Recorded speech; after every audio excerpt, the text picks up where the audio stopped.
Hello, and welcome to another episode of Open Studio. I'm your host, Martina Flor, and in this solo episode, I touch on client outreach, one of the backbones of any creative business. Smart artists don't wait to be discovered, they go after their opportunities. In this show, we touch on why reaching out to clients is extremely important, how often you should be doing it, and what is an effective framework you could follow. I will also discuss the main mistakes that I see artists making when they do client outreach and share with you the effective method that I use to do that myself in my business today. If you're running a solo business, this episode will help you get focused and get better results. And if you're thinking of making the leap, it will provide you with steps that you can implement today to get those first assignments. Enjoy! This week, I'd like to discuss client outreach and why you should be doing it. We will look into the main mistakes that freelance artists make when it comes to reaching out to clients or not even doing it.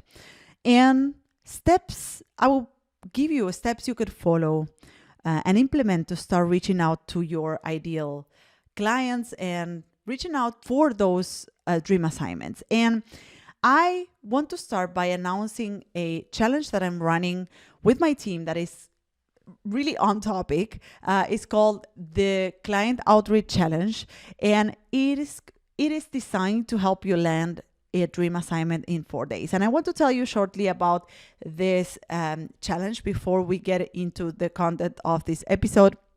This challenge is essentially an email challenge throughout 4 days. So it's a 4 days email challenge. So every day you will receive an email from me with a pre-recorded lesson with strategies and information that you could implement right away. And we will also have a pop-up group, and I will also be there to guide you throughout the process of doing client outreach in an effective way. And this is for you if you are freelancing already and you want to find a more effective way to reach out to clients, but also find a way to keep them and have them coming back for more and assigning you with projects often. And it is also for you if you are just starting and you want to experience a framework that will give you a quick result, right? So have that first win that will give you like the courage to go all the way into freelancing, right? So throughout this challenge, you will experience something that I call the 3 C's of transformation. And let me explain shortly about this. I think I talked about this in previous episodes, but I really believe that, for someone that is stepping into the position of going freelance, you will require a bit more than just applying some techniques or strategies. It really requires a different attitude from you. It really requires stepping up in the world in a different way. And this is why I think that it really requires kind of like a transformation from your side. And I think that to create that transformation, in my programs, I use what I call the 3 C's. So in this challenge, you will experience those 3 C's that I use in my programs, specifically in my coaching program for lettering artists and illustrators, that will be opening registrations right after the challenge. So the challenge is sort of, it's gonna give you like a taste of what the program is and how the program works. And regardless of whether you decide to join the program or not at the end of the challenge will be really a great experience and will really give you results in just 4 days. So I really encourage you to join the challenge, regardless of whether you decide to join the program afterwards. But if you're also interested in my program, in my coaching program for lettering artists and illustrators, this will be a great entrance into the registration window. Also, those that sign up for the challenge have priority access to my coaching program, which, as you know, has limited spaces. We only take a small group of students every time. So we only take a small group of members every time, because we really like to nurture them and guide them throughout the entire program, and really get to know each other and be companions for their transformation. So we keep the group small, and therefore those that sign up for the challenge have priority access to the coaching program later on. Still, if you want to join the challenge, you should go to martinaflor.com/challenge, and you can sign up for free. The challenge is starting soon. So as I said, the challenge will give you a taste of what I call the 3 C's of transformation. And one of the C's stands for course and information. So whenever you need to do a transformation, you need information, you need frameworks, you need the fundamentals, right? And the email challenge, those emails that we will receive every day, will give you that information, that training, the course, let's say, and will give you that information that you need to do that transformation. The other C stands for community. So the challenge also offers a Facebook pop-up group. So we will have a pop-up group with all the members, all the people that is taking part of the challenge throughout those 4 days, where you will get to meet peers that are on your same journey and that are doing the challenge, and you will receive all the encouragement and the peer support that you need along the way. And the third C stands for coaching. So I will be there guiding you all along the way. I will be answering your questions on the Facebook group. I will also host a live session at the end of the challenge where I will answer your questions, and I will address any problems or challenges that you have gone through along the way. So the challenge is really designed for you to get a result in 4 days and to reach out to those dream assignments in just 4 days. So as I said, if you're already freelancing, this will give you perhaps a different approach to doing client reach out. But not only that, it will also give you an idea of how you can retain those clients and have them giving you work consistently, which is one of the challenges of being a freelancer, navigating those ups and downs.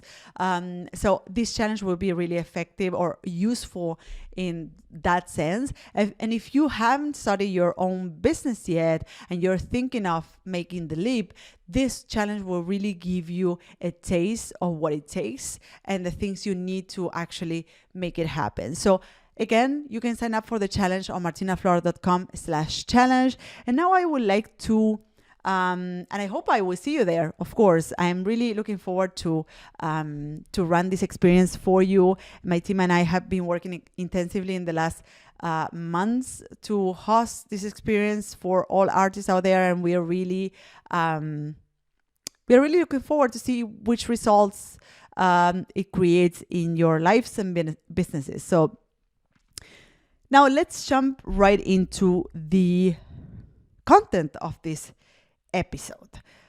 Why client outreach is important. And we have debunked a lot of myths in previous episodes in this series of solo episodes that I'm currently running in this show.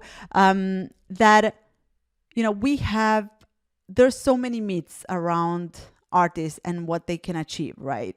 And one of the myths around artists is that you need to be discovered.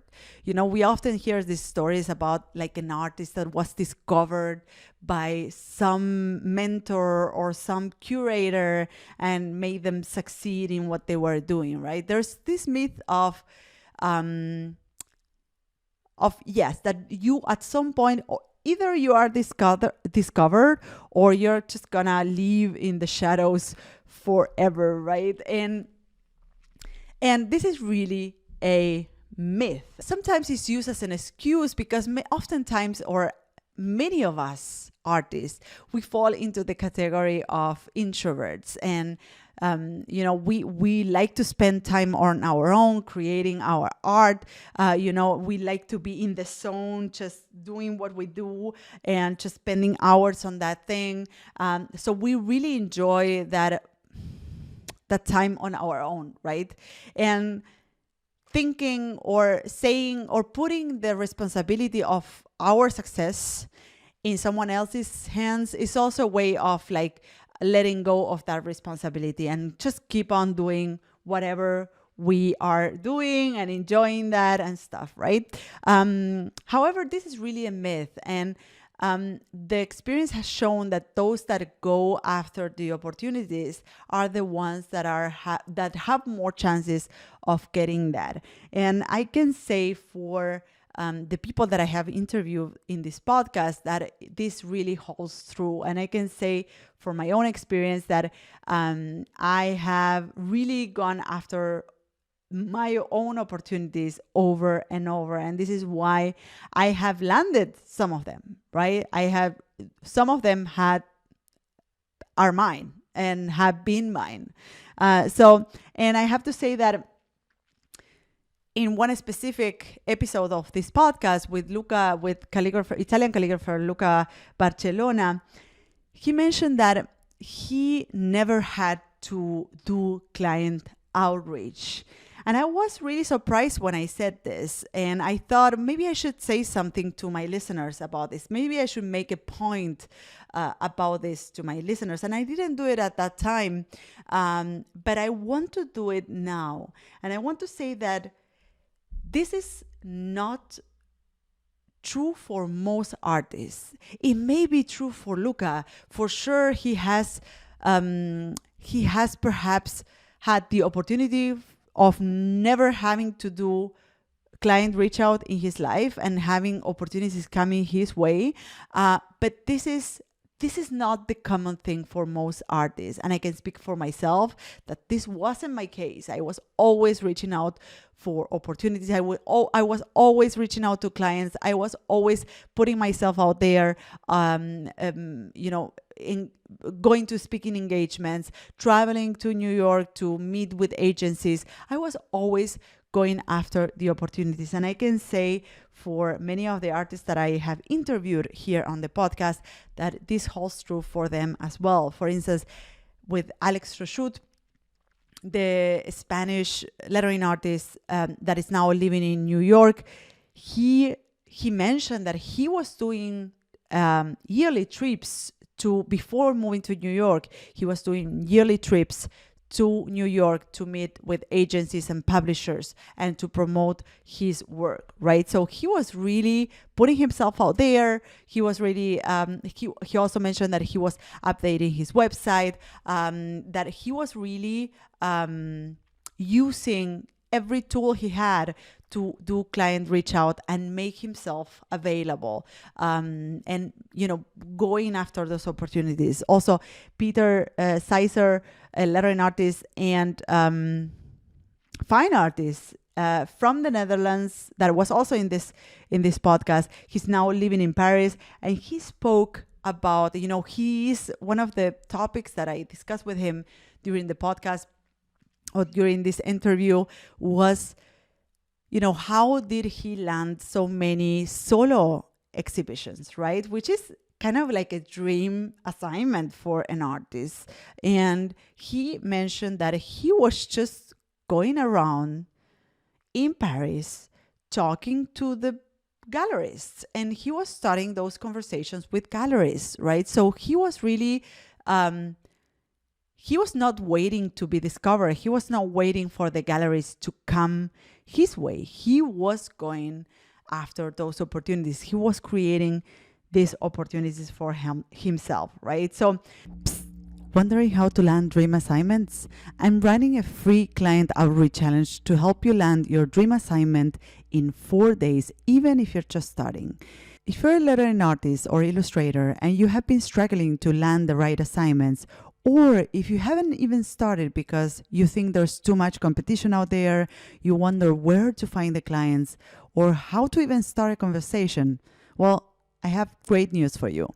Clients are hiring right now, and they need your art to sell their products, connect with their audiences, and tell their stories. But how can they find you if they don't know you're out there doing the awesome work you do? In this free 4 days challenge, I'm going to show you how to find those clients and turn your dream assignments into real assignments. Go to martinaflor.com/challenge to join for free. We are starting soon. Go to martinaflor.com/challenge and join. Now back to the show. I just want to make that point right there because although this may be true for some artists or for some specific artists like Luca Barcelona, that he mentioned that he never did client outreach and he always had jobs. I would say that the common artists out there, or the most of artists out there, are doing client outreach, are finding ways to be present for their dream assignments, to they have the habit of really making themselves present, making themselves available, and reaching out to clients, right? I know that it made a difference for me when I started my business. I was when I just started my business in lettering, when I opened my studio in lettering design, I was doing client outreach, and I was using a specific method that I refined throughout the years, and it's the one that I share with my students and the members of my coaching programs, and the one that I use for my business nowadays.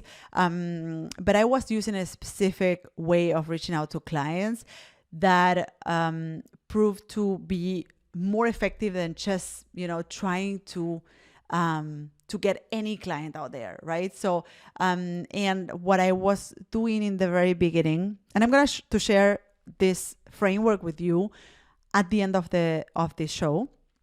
But just for now, I want to tell you that in the beginning of my career, I was doing client outreach. And I was doing client outreach in the middle of my career, and I'm doing client outreach nowadays. So it's really an ongoing work that you will never stop doing at any stage of your practice, at any stage of your business.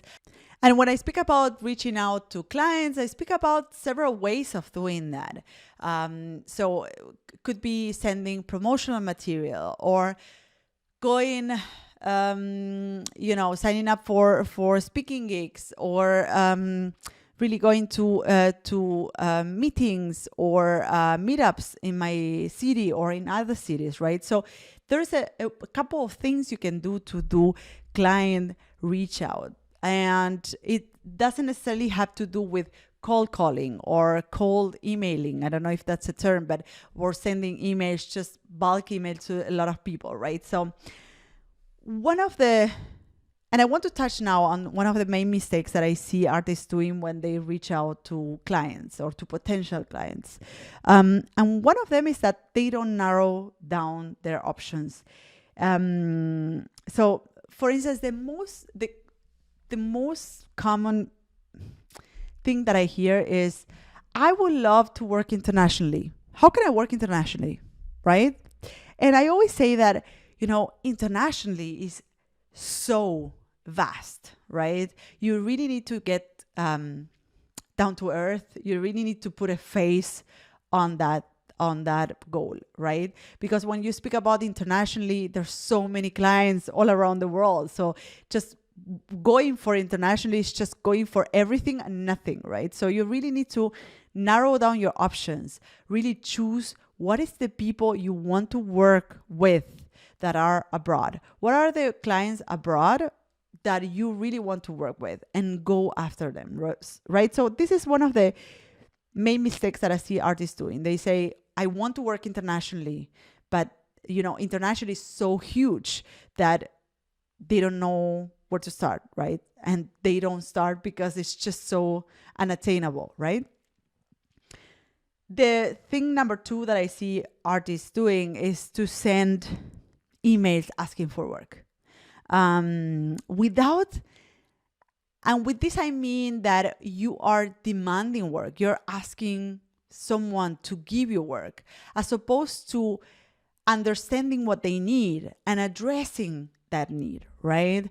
And this is something really we address in this challenge that I share with you in the very beginning. So all of these things that I'm talking about right now have to do, are the things that we really address in this challenge.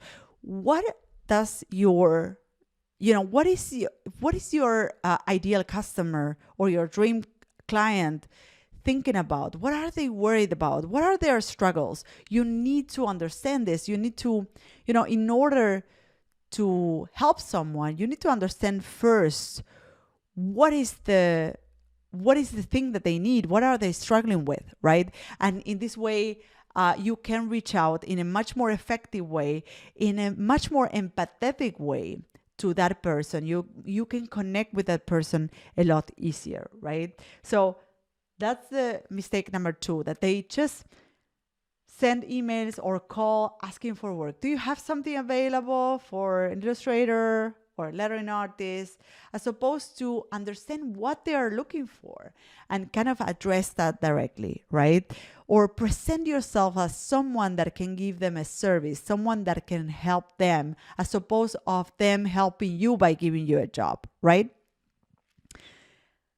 And the mistake number 3, there's other mistakes around this, but these are the 3 most common ones.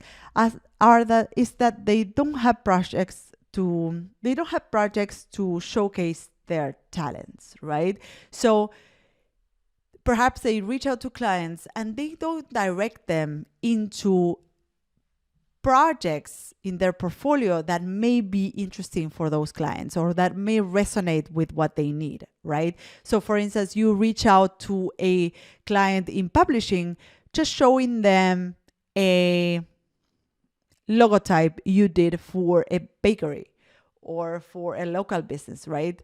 And this specific project will not necessarily showcase the talents that you have that could be very useful for that specific client, right?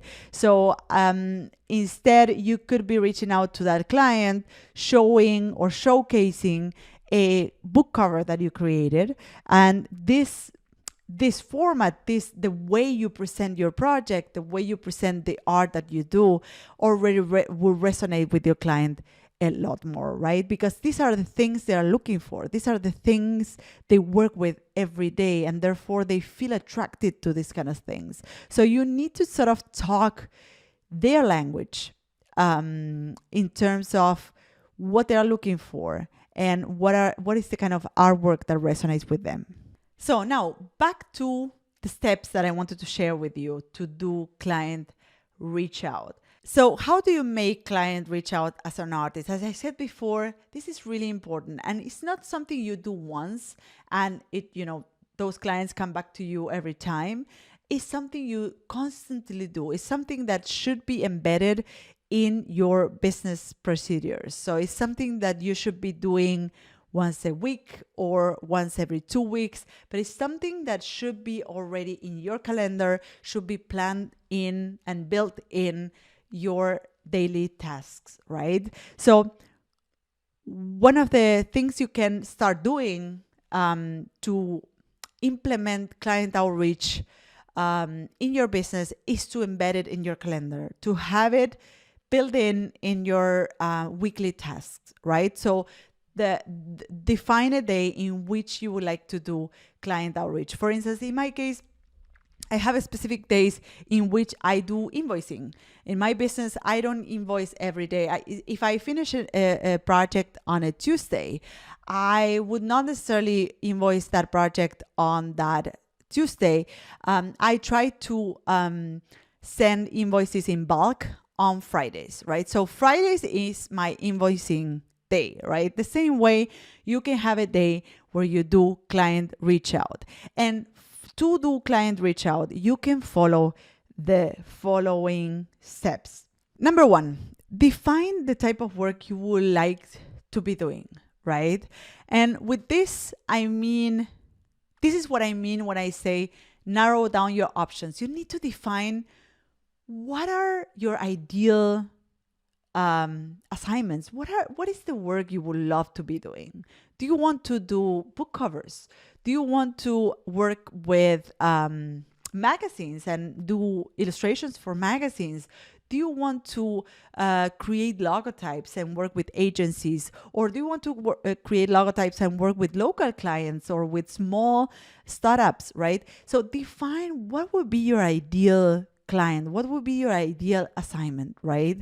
And this will already narrow down your options, which is, we often think that the less options, the worse, or the more options, the best. But in the case of client outreach, you need to narrow down so that you can really laser focus on connecting with those clients, right? The more you focus on those clients, the more chances you have on really connecting with them, talking to their needs, and or speaking to their needs, and really making a mark in their memory, right? Which is what you want. You want them to be memorable for your ideal clients, right? So first, you need to define who those clients are. You need to really write down, okay, these are the assignments I want to do. And this is what I want to go next with my business, with my art, right? Number 2, make your research and find the decision makers. That means once you define which kind of projects you want to do, you need to find first the clients or the companies or the agencies that can assign you with those projects. And within those companies, or brands, you need to find the decision makers. And with decision makers, I mean the following. Decision makers are those that are directly gonna assign you with that project. That's not gonna be the CEO or the CFO of that company. It's gonna be the art director that works in the art department, right? It's gonna be that editor that is editing that book, right? It's not gonna be the author of that book. It's gonna be really like the editor that is directing that project, right? So you need, once you know which kind of projects you want to do, you need to find the companies and the clients and the agencies and the publishing houses that could assign you with this project. And within that, find the decision makers. And these are the people you need to contact. And oftentimes, the decision makers are not necessarily at the top of the company, are those that are really in touch with that thing you want to create. So for instance, the art director is in touch, the art director of a magazine is really in touch with creating the layout for that magazine. And it's probably the person who is going to decide which illustrator, which lettering artist is the best one to create that headline. Does this make sense? Because oftentimes we think like, oh, we need to connect with that. We need to start a conversation with someone really up high in the corporate ladder. And actually, you might need to start a conversation with someone that is really at your same level, someone that is a designer or an illustrator themselves and are working in-house for that company, right? So find the decision makers. You can find several ways of connecting with them. One of them is in person at meetups, right? Local events. Another place could be online, right? You can use LinkedIn or other networks that, can really give you the direct access to these people, or really inform you who is in charge of that department in that company or that publishing house, right? So you need to do your research. Once you identify your dream assignment and you identify the people who can give you that project, you need to do your research and find the decision makers. And step number 3, connect with them in a way that resonates with what they need and how you can help them. Always address how what you do could help them. Never request work. Never ask them for them to give you stuff. As opposed, offer yourself to help them, right? And this you can do through the way you word your emails, the way you word your approach, the way you call them, and you address the possible needs that they have, right? There are several ways in which you can address their needs. And one of them also is to show them parts of your work that really resonate with what they need, right? As I mentioned before, if you're approaching a publishing house to design a book cover, show them your artwork in the context of a book cover, or show them a book cover that you have done in the past so that they can see what could be possible for them, right? So always connect with them in terms of what they need and not in terms of what you need, that you want the job, right? And the step number 4, which I mentioned right in the beginning, is really make this part of your business. Really, client outreach is something that you should be doing every week, every 2 weeks, but it's something that should be built in your business. And for this, having a framework, having like a system to do this in a consistent way, in a systematic way, is really helpful.